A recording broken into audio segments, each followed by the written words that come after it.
Many thanks for your company here. Now, the body of one of the men seen in the lynching video of Captain Maxwell Mahama was found this morning at Modaso, a community near Diaso, where the young army captain was killed.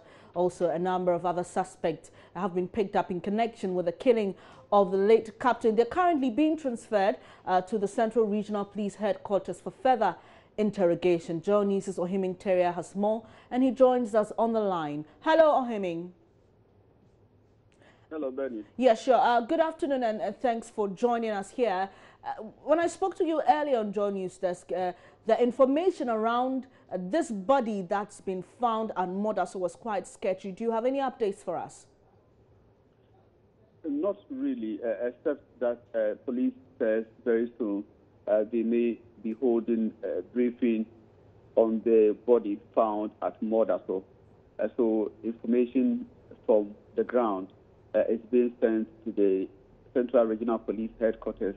It's being delivered where I'm told the Regional Police Command will hold a briefing on this particular instance.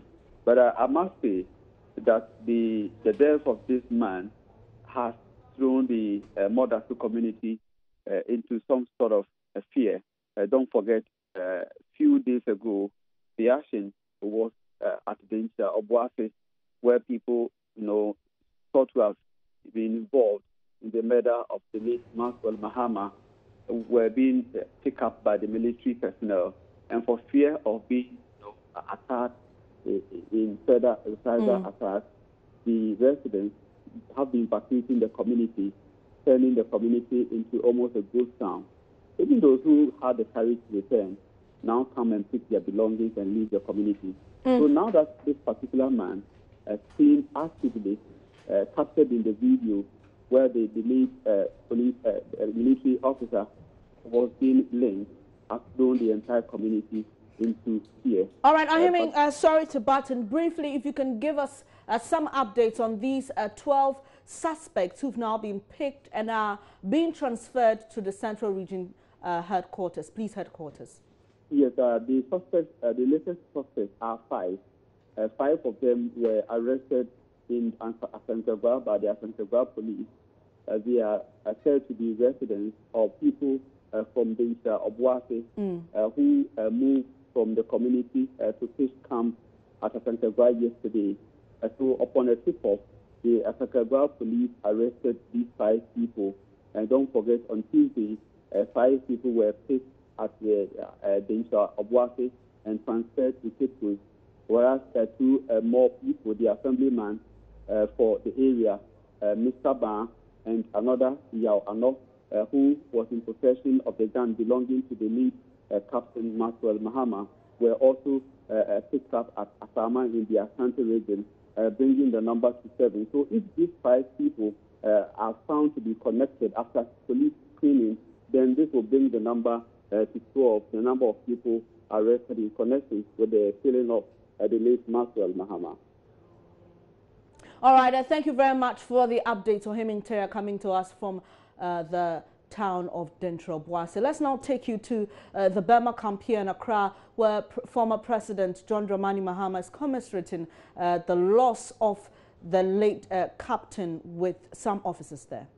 Wish to extend my condolences to Maxwell's wife, Barbara, and the little children.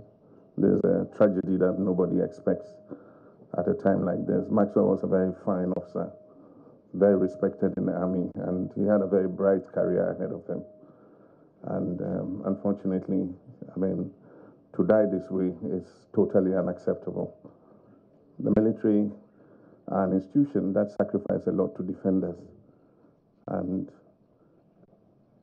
for those who are to defend us to become the victims, of ourselves, for us to inflict this kind of death on them is unacceptable completely.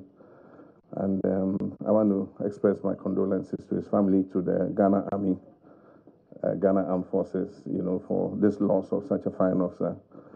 I am a part of the family. Maxwell is my nephew. And I feel very sad at what has happened. I believe that government and the security agencies will do everything possible to bring the perpetrators of this dastardly act to book. If we are able to find out who did it and properly prosecute them and apply the penalty, I believe that it will serve as a deterrent to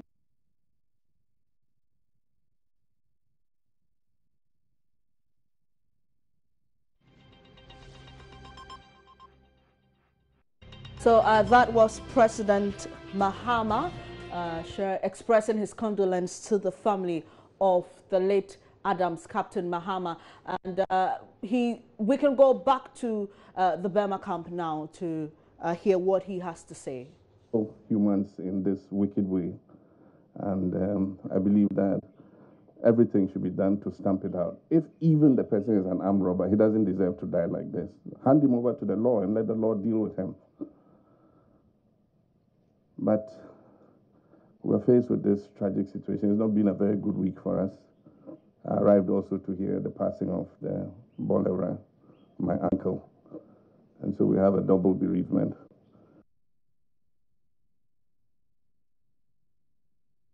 The time would come when God will call him, but for someone like Maxwell in the prime of his life, it's a very, very sad feeling.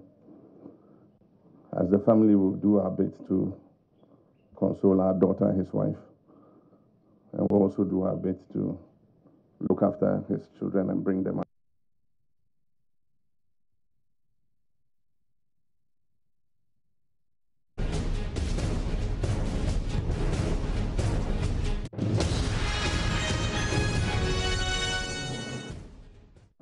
All of us as citizens, that we need to behave in a manner that is disciplined, that allows our country to be able to make the progress that we all want it to make. And I'll also appeal that we don't politicize this matter. It could have been anybody. And the fact is, the reality is here with us. And so let us all together, in a non-partisan manner, government, opposition, everybody, let's take this as a national tragedy and treat it the way that it should be treated. Thank you very much. Atakber.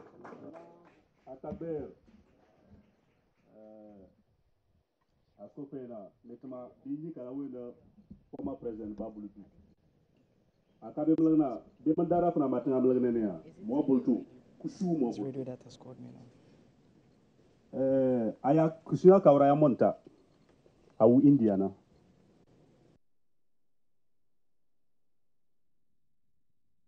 You just heard former President John Dramani Mahama addressing those who've gathered at Burma camp to sympathize with the family of the late Captain Maxwell Adams Mahama. The president, in his speech, mentioned that this issue should not be politicized and that it should be considered a national tragedy. He also mentioned that as a family, they would do what they have to do to cater for the wife and children of the late captain.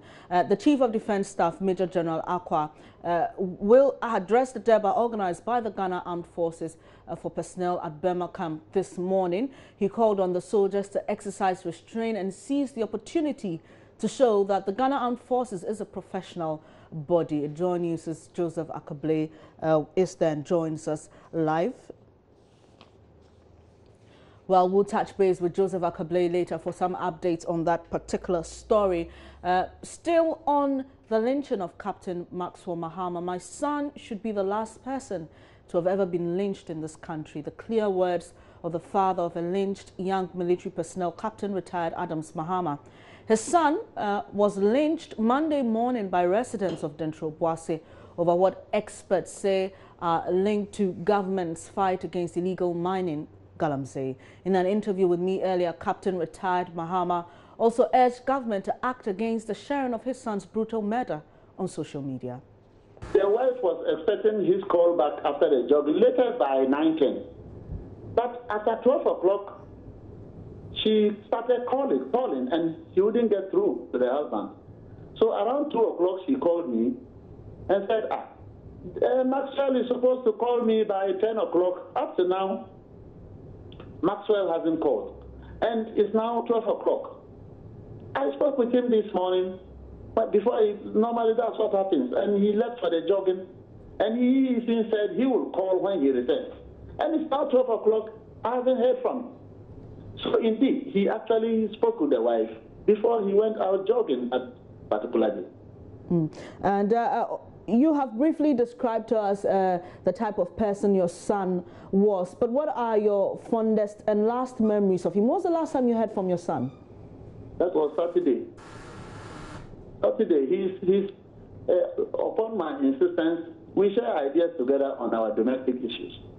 So I have insisted that it should start something with the house. Forget about the transportation that you are talking about. I wanted to establish a transport business. And I said, no, you set up a residence of yours.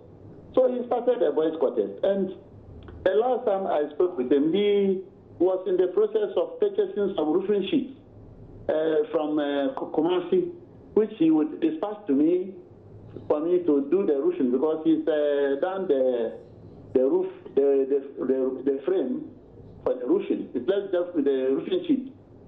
So on Friday we spoke. I went to Stilco. I went to other roofing sheet companies, and all along I was in communication with him. Together with his carpenter. The following day, Saturday, he got back to me and said, "Oh, Daddy, I've been able to get information from Kumasi. I sent somebody a message to somebody, and the person went exploring the market with the dimensions, the measurements for the roofing that I sent. He's been able to get someone who can supply the roofing sheets at the cost of 5,000. And this one was a WhatsApp message he sent to me. It's from my phone. So he sent me pictures of the roofing sheets, and then the total amount, that is 5,000. The roofing sheets, I can roof the place. I want to do that quickly so that my wife's mother can move in there.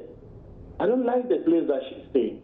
I want her to move in there quickly, and then I can then start some poultry around there. It's a very big plot."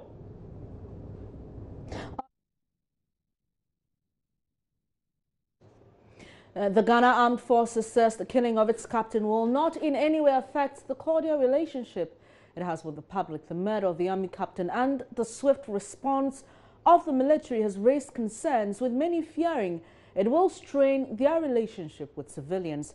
But the Director of Public Affairs of the Ghana Armed Forces, Colonel Eric Agrikwashi, has dismissed such fears, adding that the military has strict rules when investigating such matters, but will not infringe on the rights of civilians whilst carrying out its duties. He also said the military will support the wife and children of the late captain. He spoke in the premiere of Upfront, a new JoyNews current affairs program hosted by Raymond Akwa.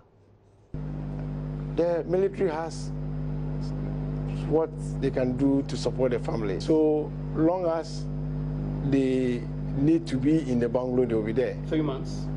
If it means they have to be there for a year, 2 years, 3 years, they will have to be there. So the kids grow up? The kids will receive support till they are 18 years. If they are in school, the system will have to pay their school fees. Okay. How about money for daily upkeep? There's a widow's pension that we have when you lose a spouse who is in the military.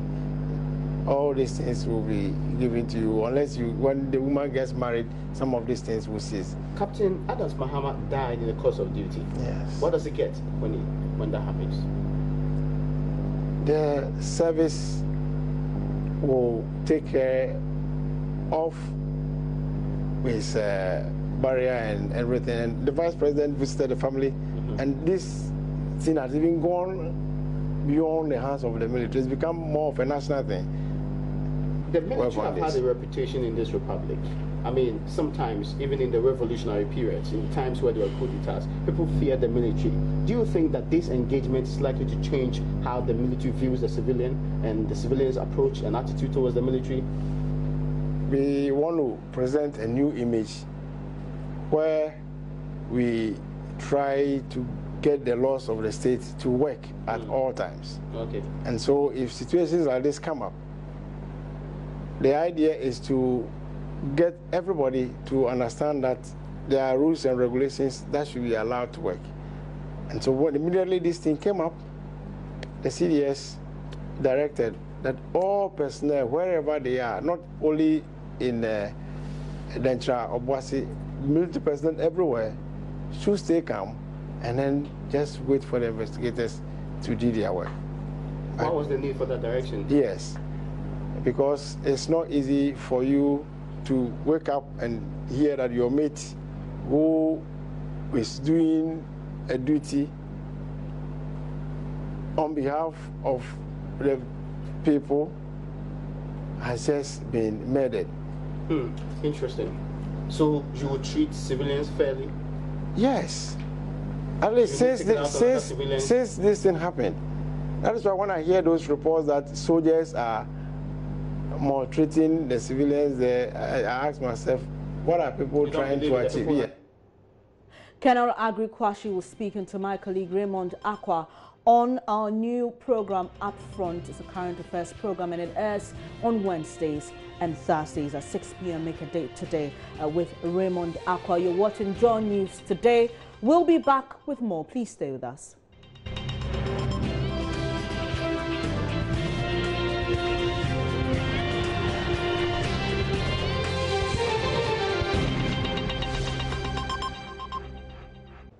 Many thanks for staying here on Joy News today. Now, the Dentra Traditional Council has assured they will support security agencies in investigating Captain Mahama's lynching. Here's Kunti Hine of the Dentra Traditional Council, Odia Mono Chumberema II. Yes, sir, Abain Bosse, Dentrama, yes, in Kitty, see a beboa, Nantusha Mubia, Ababaye. A crime be a baby one any pabone for a woman them last year on some no. Our denture boasino. Dentrama, you be your mama. We promise the government the paramountcy of Dentra will support investigations into the lynching of Captain Maswa Mahama. If we live in this world without compassion, forgiveness, and we live with such an act, the nation will not know peace. We even pour libation for those in hiding to come out. Dentra has been stained, so we have set June 4th aside as a day of mourning. We will sacrifice a sheep to cleanse the land. We plead with government to help us assure those who fled to return. We need them to help in investigations. Esanse kakabeka eya yanka bi nhye ena we abeso adanchiraman ne yesa ban se adehye a wo mate wo ho agu nwira mu no ye besra ban se mo hwe wo bone so na mo mra fie no mo ayen ne nyina ye nhwehwemu esanse ba akofo ntumi enche danfo ye pe hwehwemu ne omu di sa nyamla nsam yi na de hye on beboa yen ene omu aka nwira. The Attorney General, together with the Chief Justice and the Ghana Bar Association, should commit more to the pursuit of justice because Ghanaians have lost confidence in the justice system. Those are the words of criminologist and acting CEO of the National Identification Authority, Professor Ken Atefua.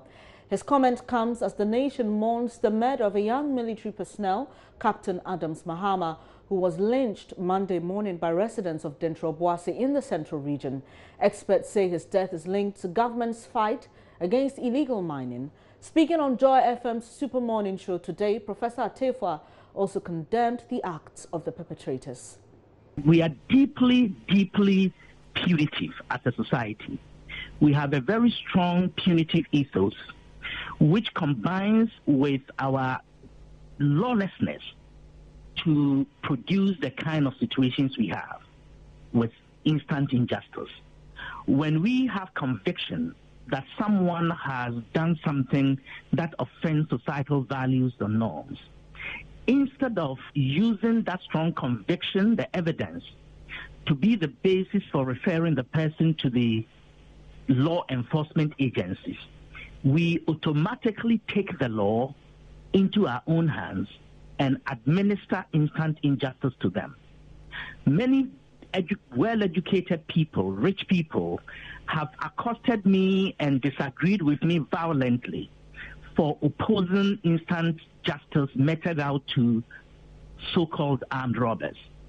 My position has always been that if you have all that compelling evidence, then there should be the basis for securing the conviction of the person through the regular processes of criminal justice administration rather than you administering justice. And there are many lawyers, many judges, many business people, friends, well-educated, who violently disagree with me. What we have seen in the last 4 days or so with the late Captain Mahama is the crowning, it is the coronation of the most banal in us as a people. We are wicked, we are unforgiven, and I can tell you one of the key conclusions of the proceedings of the National Reconciliation Commission's work about 15 years ago or so is what we have seen today, that we are wicked, we are unforgiven, we are excessively punitive, and we are impatient with process and procedure. And that is what we've seen. And I'm deeply saddened. Our priority for this is because it is an easy fix. Then you don't have to go through the rigmarole of proof. You don't have to contend with a criminal justice system that is slow, deleterious, sometimes, incompetent, sometimes mind-boggling with this very, contours that don't lead to justice. That people don't have confidence in it. Ironically,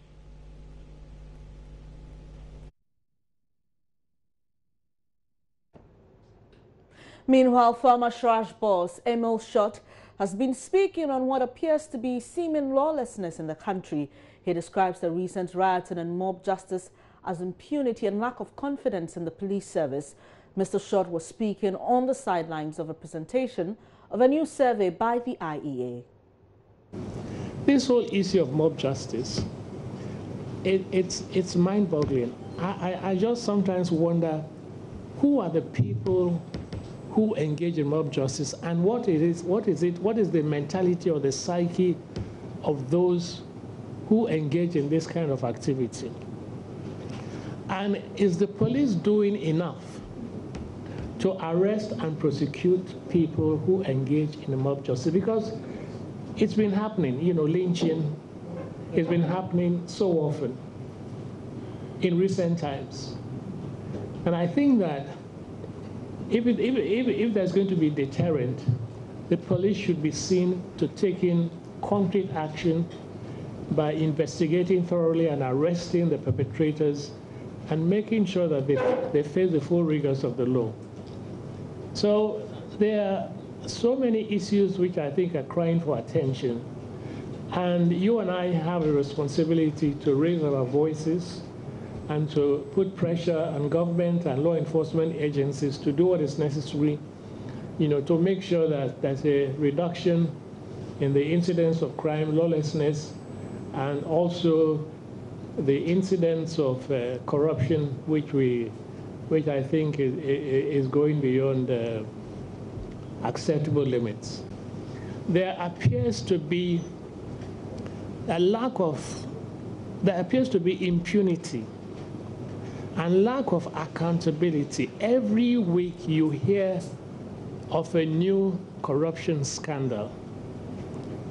$1 million kickback, inflation of contracts to the tune of 40 million, boards of institutions participating in corrupt activities. I mean, it's too much. And I think there's the need for the law enforcement agencies to take a firm stand and to address the issue of corruption. Now, I don't think that we should wait for the independent public prosecutor. We have an attorney general and we have a director of public prosecutions. These two officials should be seen to be tackling the issues of corruption before the appointment of an independent prosecutor. And I don't know that the appointment of an independent public prosecutor is going to be the ultimate solution to the problem of corruption. people are dying to see some action taken against corrupt officials. And the figures that are being mentioned are just astronomical. So that's something that really we should be focusing attention on. Away from the lynching of Captain Maxwell Mahama, he lives with a charred skin from head to toe. He's a survivor of the tragedy that killed over 150 people 2 years ago here in Accra. But Alex Mensah's woes will not go away when his wife, with who he had 2 children, was advised by her family to quit the marriage because of his charred facial skin. On JoyNews Agenda today, we hear why Alex's wife decided not to leave. Fifi Kumson reports. I saw the big petrol tanker. I stood next to it. The tanker exploded, lifting me into the big fire. My thighs crashed the floor badly. My wife sold goods at Obra Sport. That evening, she told me she was going to her mother's house because our house at Alajo, which was near a drain, would possibly be flooded. When I got out of the fire, out of shock and confusion, I walked all the way from the Nkrumah Circle to La Paz. La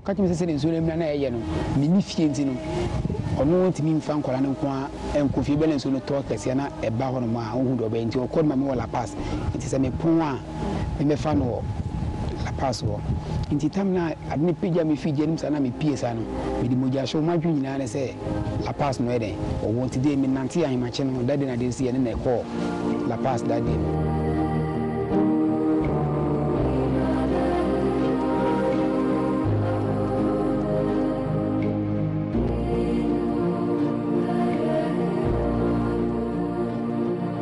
That one I know some of my light off. He asked if I could recognize him. He then asked if I would love him again. My mother brought out a lamp, and in fact, when I saw his face, I melted. I couldn't believe how he had changed. In fact, many born so dear.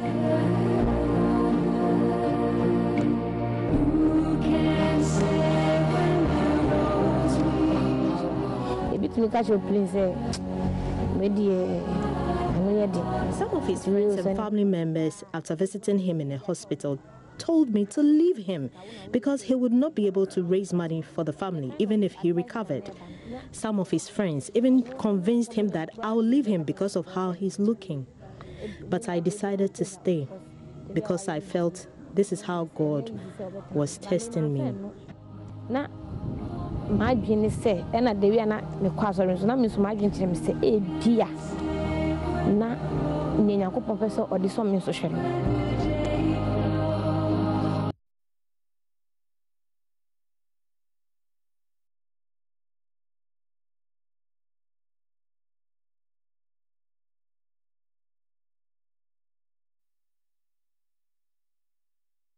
A really sad story there. On Saturday, the AMA plans to commemorate that twin disaster that occurred 2 years ago.